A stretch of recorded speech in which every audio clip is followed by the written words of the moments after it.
Welcome to Bronze Nation TV. Today, this gentleman and I and a couple others, we co-host Rolling with the Punches. Many of you know that we have a boxing TV show on YouTube as well. It's called Rolling with the Punches TV. And Dave and I, we do a lot with the boxing community. And as you know, I have Bronze Nation. Dave has Sheepdog's Assist. Sheepdog Assist is very, very key with many of us out there, especially in the Chicano culture, in the Latino culture. We deal with a lot of PTSD, not even realizing or understanding that many of our issues that our parents are going through, that we're going through, our children are going through, we suffer from that without realizing that's what it is. Until you hear others speak about what PTSD really is and how it works and how it affects you, you won't have a clue what it is. And we're just reaching out there because our community is suffering from absent father, from incarcerations, from loss of family members, from divorces. It's out there and it's growing fast and it's really affecting our community. So with no further ado, I want to introduce my very good friend, Dave Contreras, that's going to bring you up to speed about what Sheepdog Assist is. And man, you need to tune into his show. He has some of the most interesting interviews, and I'm just glad to be his friend. Ladies and gentlemen, Dave Contreras. Jaime, once again, thank you very much. It's an honor to be on Bronze Nation.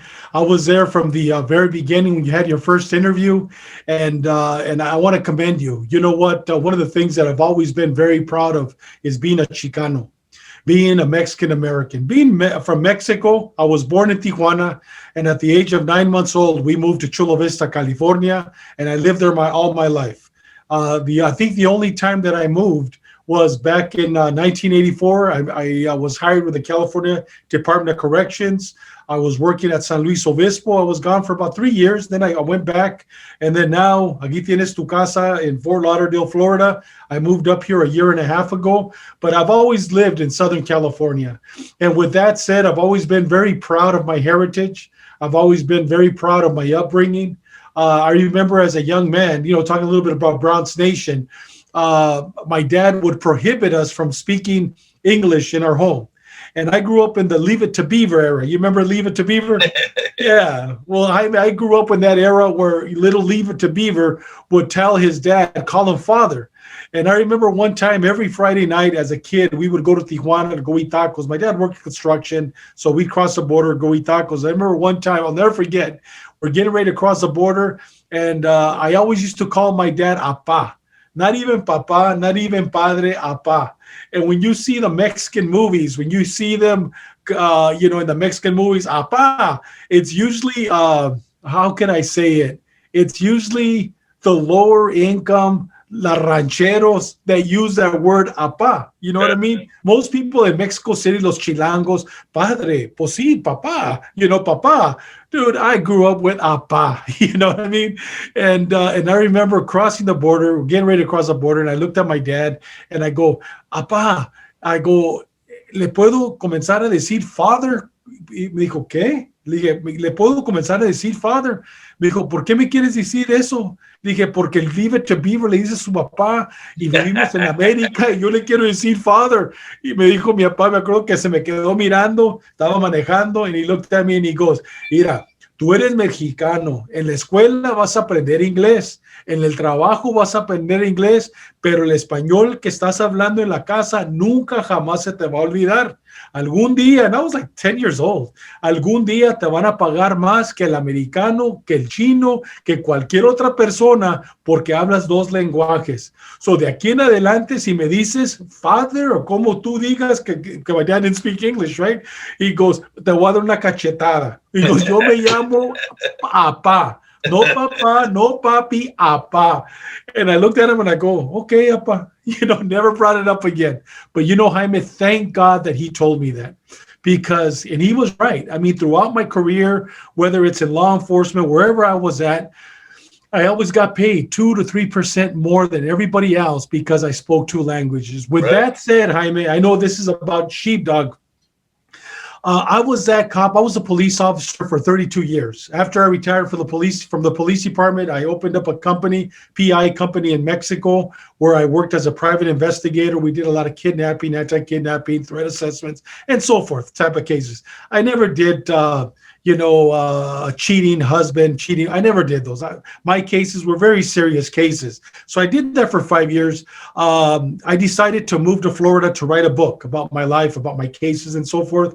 When I got here to Florida, one day my wife and I are walking on the beach, and as we're walking, I get a phone call from one of my detectives. He calls me and he says, Sarge, I just retired 3 months ago. I just called. You're the last call I'm making. I'm calling to tell you that I'm tired of living, and you're the last call I'm making. I told my wife to keep walking. I ended up finding a place to sit. After a 3-hour conversation, my partner, my friend, my brother in arms was okay. But one of the things that he mentioned, Jaime, was that the anxiety that he felt, the not only the anxiety, but everything that he described is PTSD. But I was always that man, that cop that thought that the only people, Jaime, that suffered from PTSD were combat veterans. I didn't know police officers. I didn't know victims of a traumatic event, witnesses of a traumatic event suffer from PTSD. So like everything that I did within my career, I became a narcotics expert, gang expert, prison gang expert, and different types of expertise. I did my research. And I started doing my research after my phone call with him. And that's when, Jaime, I realized that I was suffering from PTSD, that anxiety that I felt, the isolation, not wanting to be around people. The last time I went to Disneyland, Jaime, with my kids was probably about 20 years ago, because I could not be around people. I felt like I was claustrophobic being around everybody, paranoid, a lot of anxiety and nightmares and so forth. That's when I realized that I suffered from it. So what I did, Jaime, I basically put together a training curriculum, and I taught it to a group of there were some LAPD cops there. There were some other police officers from the Inland Empire. I think one from the Sheriff's Department from San Diego. And I taught a 4-hour class on PTSD after I did my research in Fontana, or in Rancho Cucamonga, on PTSD for police officers, and it was very well received. I mean, it got to the point where people were like, when can you come teach at this conference? So right after that, I got invited to LPOA conferences, IGLA, investigator conferences, different conferences. And then we get hit with the virus. Okay. We get hit with COVID. So all the conferences are canceled. So once all the conferences are canceled, I'm thinking, well, what can I do now? I got a 4-hour training course. I did a lot of research in it. I interviewed a lot, and not hundreds, but I mean close to 100 combat veterans, police officers, ambulance drivers, doctors, nurses, pastors, different people. I did a lot of research, and I came up with this curriculum. So now I'm thinking, what am I going to do? So I put together basically, I said, well, I've never done this before in my life, so I'm going to do it for the first time. I started doing my research on YouTube. I opened up a YouTube channel. I opened up my company. It's called Sheepdog Assist. And what Assist stands for is ACIST, stands for Active Critical Incidents Stress Trauma. It's basically PTSD, but mine was more geared toward law enforcement. When it's an active critical incident, when you're responding, and I mean, shots are fired, you're running into the fire, you're running into the building, all that, everything that a police officer, that a military person, that a ambulance driver, that first responders see, come under active critical incident stress trauma. So what I did, Jaime, I put together this curriculum. I mean, not only the curriculum, but I opened up my company, and I said, well, how can I relay my message? So that's when I went to YouTube, and I started basically Sheepdog Assist, and I started probably about 8 months ago. Once a week, I have different guests come on my show. We use Zoom as our platform, and I interview them on their experiences, not only experiences, Jaime, but also on their healing process, what they're using to heal. And the majority, I mean, I started, believe it or not, the first three guests was a pastor of a church. The second one was a pastor's wife, which is my sister. They have a mega church in Rancho Cucamonga. And the third was a pastor and a former convict, and now is a chaplain of a church in Fontana. And this gentleman came on my show, and Jaime, as we're talking about how he developed stress, he basically breaks down how when he was a child was molested by a certain male individual, and how that molestation molded him to becoming full of hate, full of anger, and causing PTSD, and becoming a hardcore street gang member, a hardcore convict, and how God changed his life.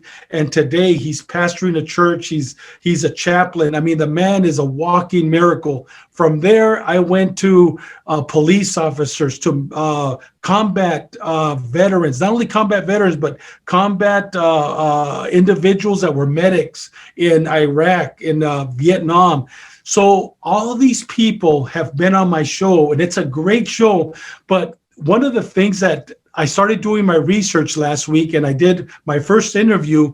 Well, I did an interview with a prison gang member, Mundo Mendoza. It was a 3-part interview. It was very good, but I had never interviewed an active street gang member.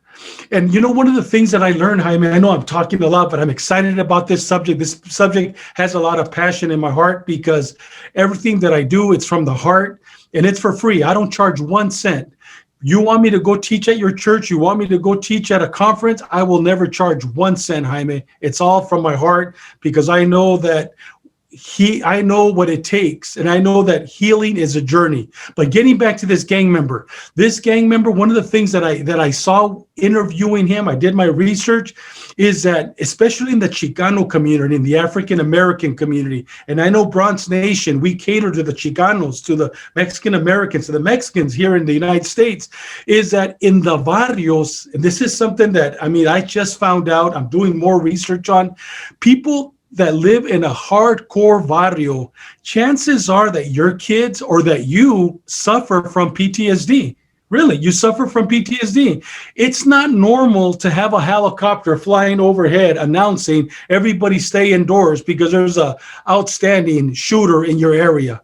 If that happened in La Jolla, if that happened in these high-end places in Rancho Santa Fe, all these people would have bodyguards, everybody responding, but not in the barrio. In the barrio, escóndete, mijo, debajo de la mesa, debajo de la cama.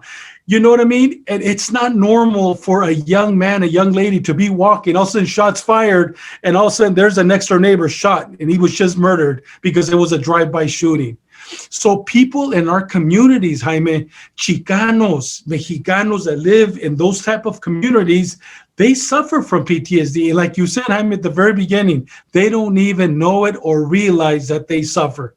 And with that said, that's why I highly recommend follow my show this week.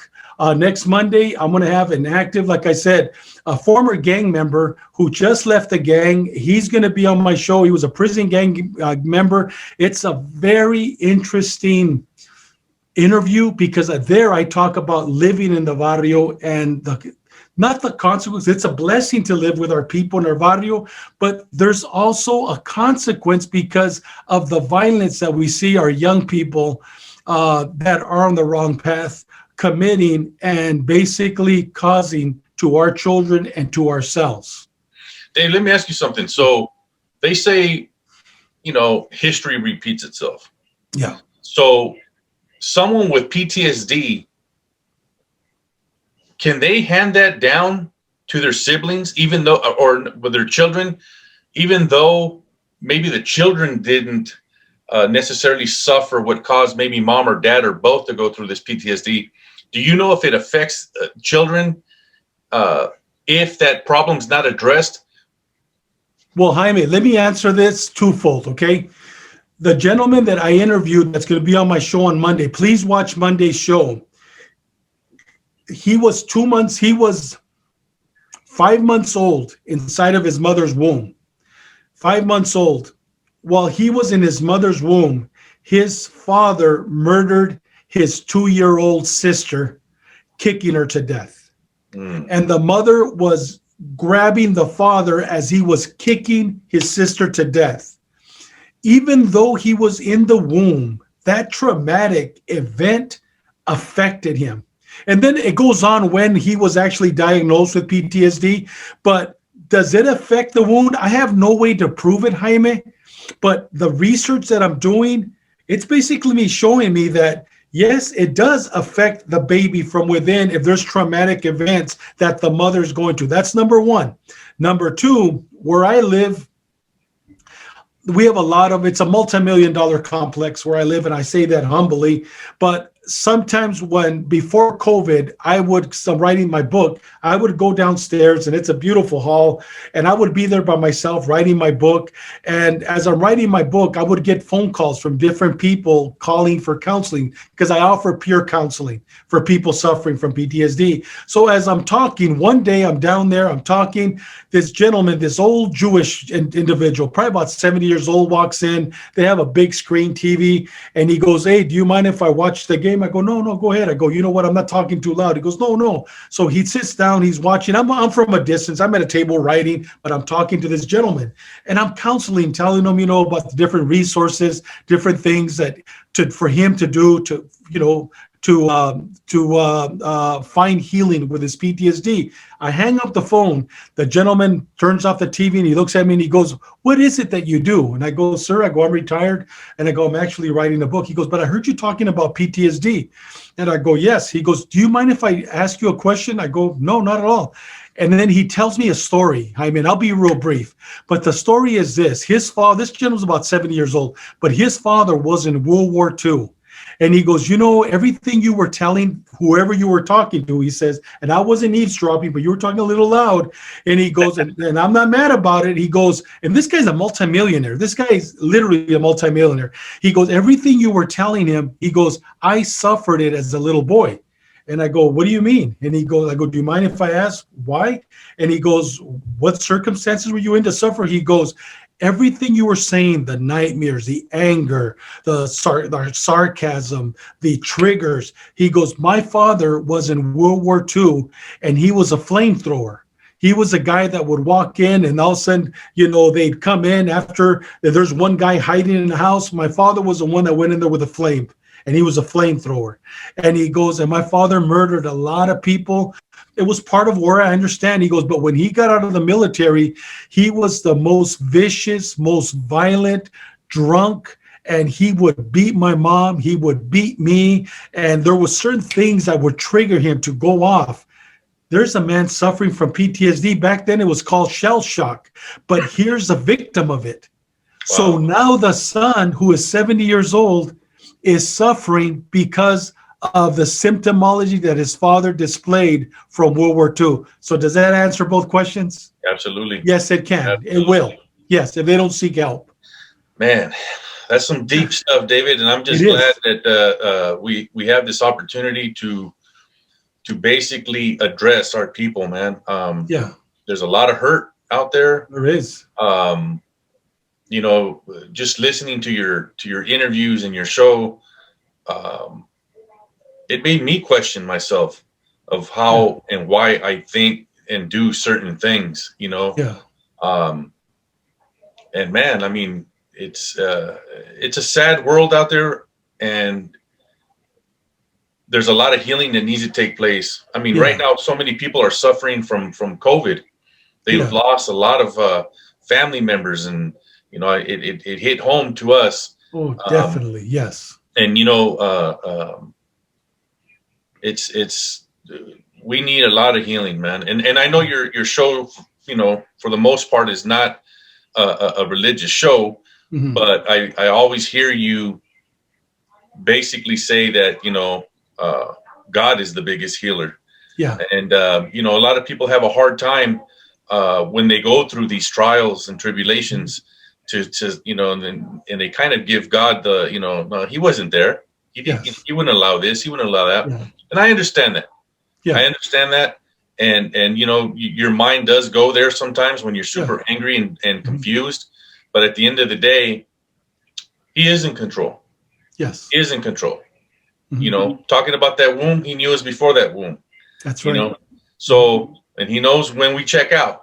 Yeah. So at the same time, you know, I don't want to get religious out there, but Mhm. as for me, Mhm. that's who controls my life. Yeah. And that's who, you know, and I'm not no saint, but at the same time, I try to do my best every day in everything I do. And today it's bringing you on and Thank you, Jaime. reaching people that Yeah. normally maybe our show wouldn't. Yeah. Like I And said, you, we're a baby show. yeah. We're a baby show, as you know. But at the same time, I know what direction I want this show to go.